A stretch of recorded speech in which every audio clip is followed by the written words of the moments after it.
It's November. You know what that means? Pumpkin spice time.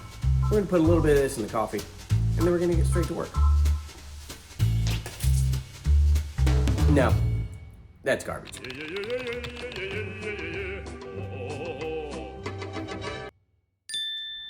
Lately, I have not had a lot of time to put the work in that this Jeep really needs. I've just been coming out and tinkering on it, doing little things, 15 minutes, half hour here and there. But just like you guys, I've got a day job and I've been doing 12-hour days a lot lately, which doesn't leave a whole lot of time to work on this thing.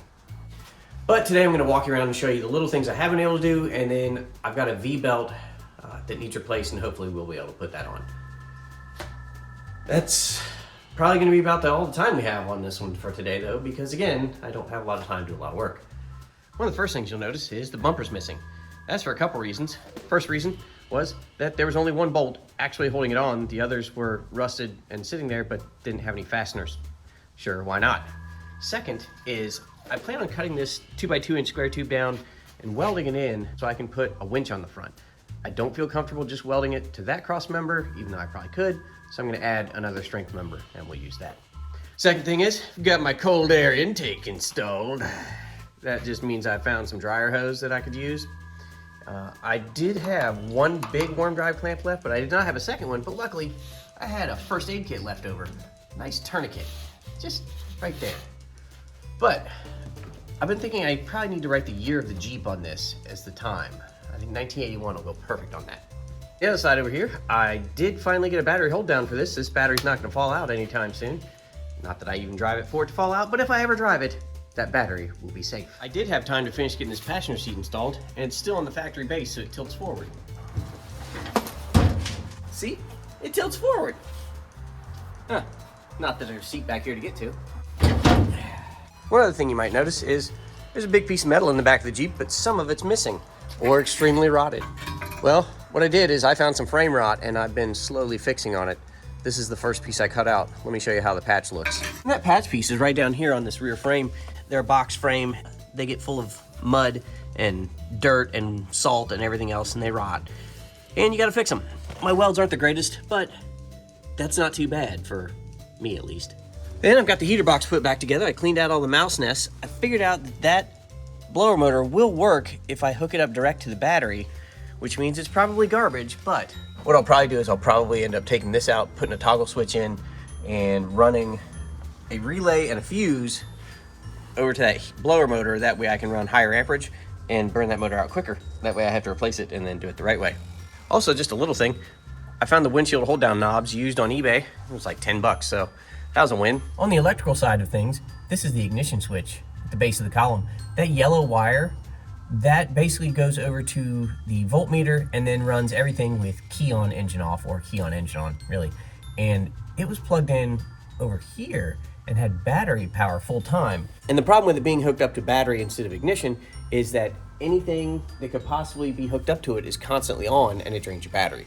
So I've got it hooked up in the right spot on that ignition switch now. I don't know why it was in the wrong one, but now the volt gauge turns off and my turn signals no longer work with the key off. Look. See, no turn signals, but for the right reason. On the body front, I've been sort of sanding through the surface rust and seeing what we got left. Most of it is actually pretty good still. It'll clean up, and I think it'll be okay. Obviously, there's gonna be some spots we're gonna have to cut and patch still, like this one down here. This one's gonna be okay, but just barely. That one's not too bad. And then places like this that are just heavily pitted, we're probably gonna have to treat and then Bondo over because I'm not gonna cut that out. Nope. Too much of it. But both differentials, that front one and that back one, and I figured, hey, I'll just fill up the transfer case while I'm here. Well, I did, and that's how I learned that the transfer case front seal is bad. So I'll just add that to the list of things I'm gonna ignore in the future. So that's what I've had time to do so far. I've got one thing that I think we can probably do today, and that's change that V-belt that I still haven't done. Let's get to it. It's just your standard GM V-belt hookup where you're gonna have to loosen the alternator, shove it forward, and just peel it right off. It's really not gonna take that long as none of the bolts break. 1/2 inch up top, 9/16 on the bottom, and we'll loosen everything up and swap it out, hopefully, or at least tighten it. There we go. We'll just roll it off this pulley over here on the water pump. There we go. Belt's still got a number on it. See that one right there? This one. It is 47515, so it is a 47.5-inch belt. It is a 15 series in width. As you can see, this one's in pretty bad shape. Look at all that cracking. It's all the way back to the fabric. So I think we got this at the right time. Our store had 3 belts, all close to the right size. Goodbye. We're gonna start with the middle one. Is the 7470, which is a 47-inch long belt, something like that. That is a little too short. So, like I just said a second ago, we're going to start with the longest one of the ones I bought, and hopefully this one works. There we go. We can get a pry bar so we can pull this back out. Yep. It's one of those days. You don't want to tighten this belt too much because you'll actually put a lot of side load on this alternator bearing. So you want to get it where you've got maybe a 1/2 inch of deflection in that belt, and that'd be the right amount of tension. And you're really just eyeballing. So when you think you've got enough, you probably do. These other 2 belts, I'm just gonna hang those up with the rest of my belts so that I've got them for later and eventual use, or to hand down to my children when I die. Fire this thing up and see if we got rid of that belt squeal.